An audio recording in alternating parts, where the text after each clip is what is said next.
News every 15 minutes, weather every 10, and sports twice an hour. Newstalk, KGVO, AM 1290 and 101.5 FM. You're listening to Montana Morning with Peter Christian. The Montana legislature to work with a shrinking surplus. Good morning, everyone. Montana Morning for Tuesday, November 15th, 2016. Right now, the sky is mostly cloudy, and we have 40 degrees in Missoula. Now, our newscast this morning, sponsored by Western States Cat, located on Reserve. They have some things you may need for winter, like deals on batteries and antifreeze.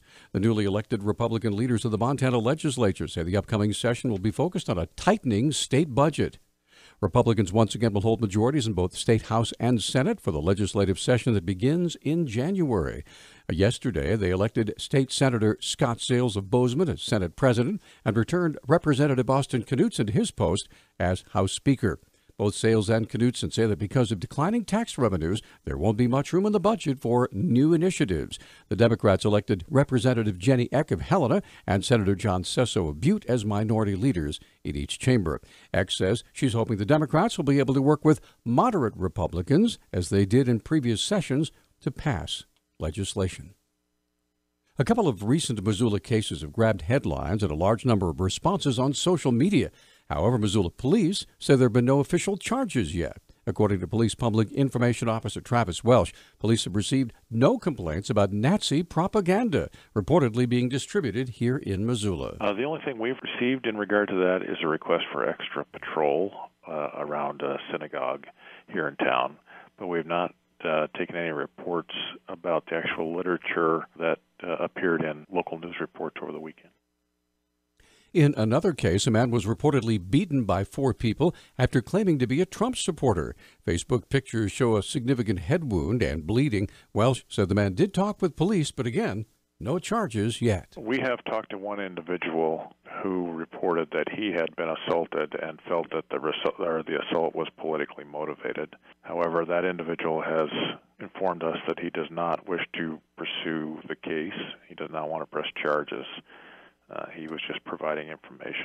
Because there are no charges filed, Welsh could not affirm or deny the accusation that the beating was politically motivated, nor could he specify which candidate the victim allegedly supported.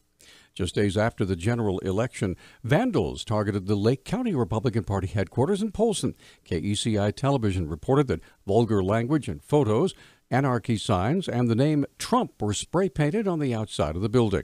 Police Corporal George Simpson said he's sure that the vandalism is tied to the political tension in the country after Republican Donald Trump defeated Democrat Hillary Clinton in the presidential election. The graffiti was reported to police late Saturday. Officers are trying to find out who is responsible.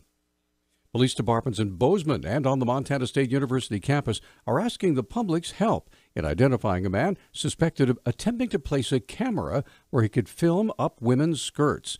MSU Police Chief Robert Putsky explains what happened. An unknown male tried to touch her leg with what she described as a stun gun. Upon reviewing a lot of other things, some footage, we actually have video footage in the elevator. What it was a cell phone. And what we believe he was trying to do was take a picture up under this person's skirt. Putsky said it's not the first report of such activity by what appears to be one individual in Bozeman. We had some reports last few months around Bozeman of a similarly described person attempting to do the same thing near campus with a cell phone. So there wasn't an assault that was occurred. It was the original incident was attempted, and then we think it was a camera. Not to try to downplay, that's still a pretty serious incident, but thankfully no one was assaulted. Putsky said students and community members in Bozeman are being encouraged to contact their local law enforcement agencies if they have any information about that individual. 3 Kalispell residents died and 3 others were injured in a weekend crash outside Kalispell. Flathead County Sheriff Chuck Curry said the 3-vehicle crash on U.S. Highway 2 Saturday evening killed 43-year-old Edward Stefanitz, 44-year-old Tessa Marie Rain, and 16-year-old Zachary Rain. All 3 were in the same vehicle, and none were wearing seatbelts. The Highway Patrol reports an eastbound pickup truck ran into a car carrying the 3 victims and a 7-year-old boy. A Jeep T-boned the car, injuring the 51-year-old man who was driving and a passenger. The boy was taken to Kalispell Regional Medical Center along with 2 people in the Jeep. The patrol is still investigating that crash. Elk hunters in west central Montana continue to have a tough time out there finding game, according to Fish, Wildlife, and Parks spokeswoman Vivica Krauser. Elk harvest is continuing to be slow, and with the warm weather and the dry weather, we're not seeing snow accumulate even in the higher elevations. So that's really makes a big difference in what we see in numbers. So we're really down on elk harvest, but deer harvest has been on par really all season, and it's picking up now, especially as we move into the middle part of November where the deer rut picks up. The lack of snow has many hunters wondering whether FWP might lengthen the hunting season. Krauser said such a move has happened before. I don't remember what year it was, but I remember having a mild season maybe 7 or 8 years ago, and then, gosh, we got a huge snowfall towards the end of the season, and we did extend it. But that is really an exception, and so I don't look to see us do that this year, especially because we have the shoulder seasons in place that are allowing some harvest opportunity, and that's already all figured out. Although elk harvest is down by about 32%, an average mule deer harvest, slightly better than normal whitetail, helped bump the totals. County election officers are scheduled to start counting provisional ballots at 3 o'clock this coming Monday. The Secretary of State's office estimates just over 10,000 ballots remain to be counted by the end of the workday. County election administrators will then update their totals in the election night results reporting system website.